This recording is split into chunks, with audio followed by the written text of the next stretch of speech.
I've never seen anything quite like this in my entire life of keeping up with college football. We're witnessing a domino effect, and I feel I can believe this is going to happen in other schools in the future.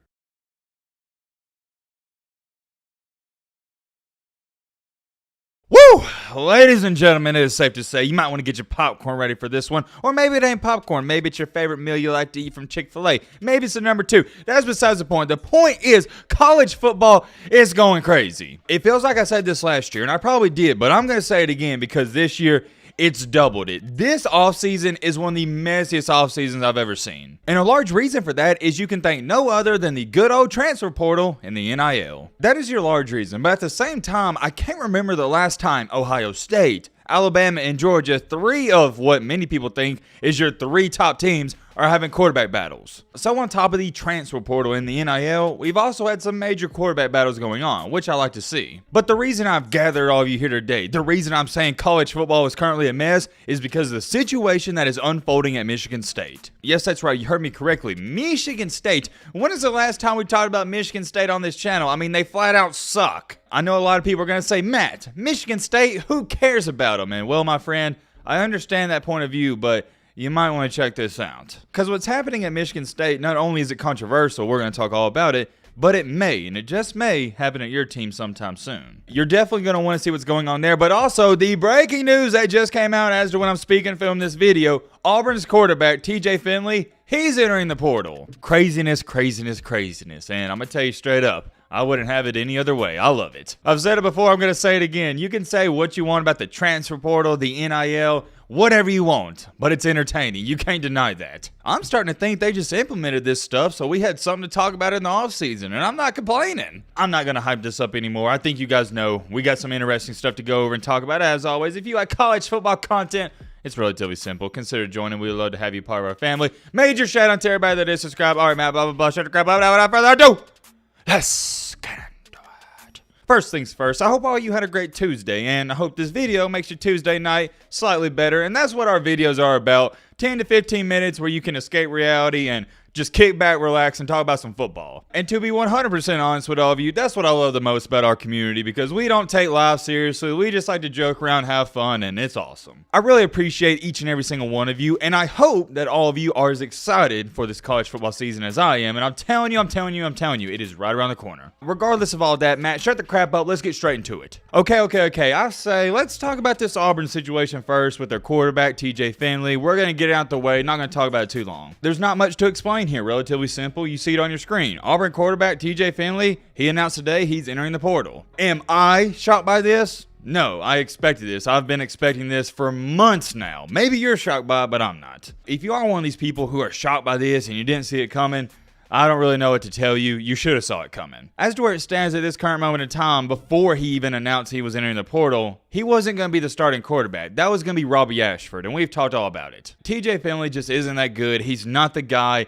He's got to move on. But also, if you're an Auburn fan, hear me out and pay close, and I mean close attention to this. Yesterday, what did we talk about? Nebraska's starting quarterback, Casey Thompson, he formerly played at Texas as well. He entered the transfer portal, and he was on his official visit in Auburn yesterday. I'm sticking by my word. I said he's got about a 98% chance of going to Auburn, and I still believe that. I would expect, as a matter of fact, a commitment from Casey Thompson any second now. So you see what happened. Yesterday, Casey Thompson, he's on his official visit, and today, TJ Finley enters the portal. Do I think that's a coincidence? No. It's not a coincidence. Casey Thompson will be going to Auburn, at least in my humble opinion. So now that has put TJ Finley in a situation where, yeah, there's no reason to stay. He's not going to win the job, so he's in the portal. But whoa. Hold on. I know a lot of people are confused by this. You may be running to the comments. Well, Matt, the portal, it closed on April 30th. How is he entering the portal on May 2nd? And that is a great question. It really is a great question. I don't want anybody to think it's a dumb one, because this portal stuff, the NIL stuff, it can get very confusing and overwhelming. Yes, you're right. The portal, it did close on April 30th, but, and I have a big but, that was for undergraduates. TJ Finley is about 29 years old, so no, he's not an undergraduate. He can transfer whenever he wants. He can come and go as he pleases. With that being said, here's my biggest question about all of this. Okay, I get it. He's transferring, he's entering the portal, but why didn't he do this sooner? Why is he waiting 4 months before the college season to enter the portal? He could have done this months ago and found a home. But now he's in a situation where, heck, you're 3-4 months away from the season. By the time you transfer to a new school, learn the system, it's going to be hard to be ready in 3 to 4 months. I don't care what team you go to. I don't care how good of a player you are. But to go on top of that, it goes hand in hand. We are 4 months away from the season. So what does that mean? Most of these teams have already found their quarterback. If he was going to enter the portal, if he was going to transfer away from Auburn, he should have done it in January. There were plenty of teams in January that needed a quarterback, but now almost everybody's got their guy. I don't know who is giving TJ Finley advice, but it's not good, and I'll leave it at that. As far as it goes for TJ Finley, what's next? Well, very similar to Jalen Milroe, the quarterback for Alabama. I hope he's working on getting his CDL. TJ Finley, similar to Milroe, probably a great guy, but being a quarterback is not in his future. I don't know any team that even want to go after him. I guess maybe, and this is just a maybe, Florida might? But even that's a stretch because Florida and Billy Napier, they're confident that Graham Mertz is their guy. And it's not like TJ Finley's some superhero back there. He's mediocre at best. He didn't play a lot last year, but I'll show you his numbers so you can get a perspective. 430 passing yards, 1 touchdown, 4 INTs, QBR of about 55-56. Yeah, nothing special about him whatsoever. To me, I think he should look to go out of the SEC and go to a small D1 school like maybe a UAB, Jacksonville State, somewhere very, very, very small. Or like a school like Liberty where Hugh Freeze was formerly at. But as far as it goes for him being a Power 5 quarterback, I don't know about all of that. I would love to talk about that some more, and we probably will in the days to come, so stay tuned. We'll give you some updates on that. Also, some updates on Casey Thompson.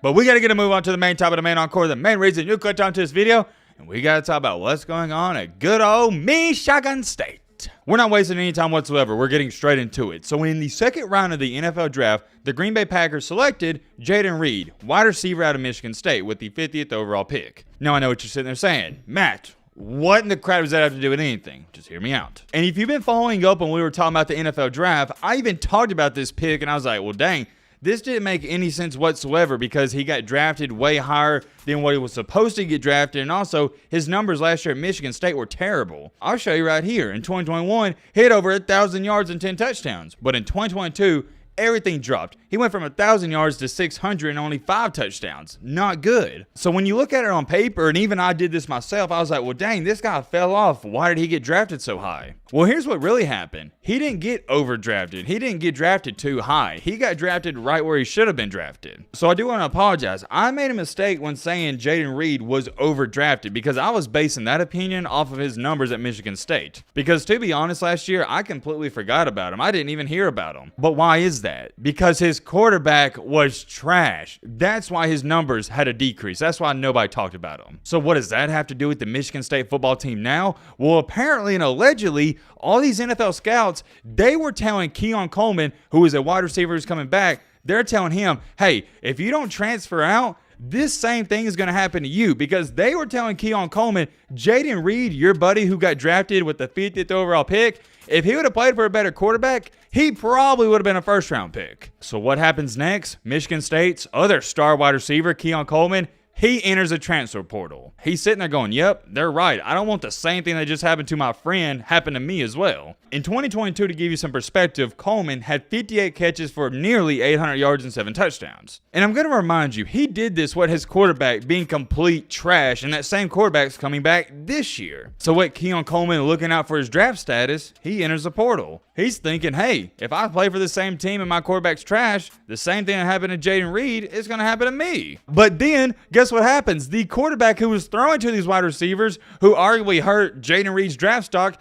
he enters the portal because he's looking at it like, dang, Keon Coleman, he entered the portal. I now have nobody to throw to, so I might as well leave too. Just absolute craziness that I can't believe nobody is talking about. I know it's cliche and corny to say this, but the transfer portal is so crazy. We're witnessing a domino effect, and I feel like and believe this is going to happen in other schools in the future. I've never seen anything quite like this in my entire life of keeping up with college football. A wide receiver gets told by some scouts, hey, if you want to be a first-round pick next year, your best bet would be to leave so you can play for a better quarterback. He enters the transfer portal. Then the quarterback's like, well, If my wide receiver is going to leave, I'm leaving too. And what's the result of all that? Well, it's left Mel Tucker in one of the worst positions ever. He is the real victim and loser of all of this. Because the wide receiver, he's going to find a new place. Keon Coleman, he's amazing. And the quarterback, even though he's mediocre at best, he'll probably find a new place as well. But Mel Tucker, he's left out to dry. He don't have wide receivers. He don't even have a quarterback. And keep in mind, Mel Tucker went 5-7 last year, and Michigan State's paying him $95 million.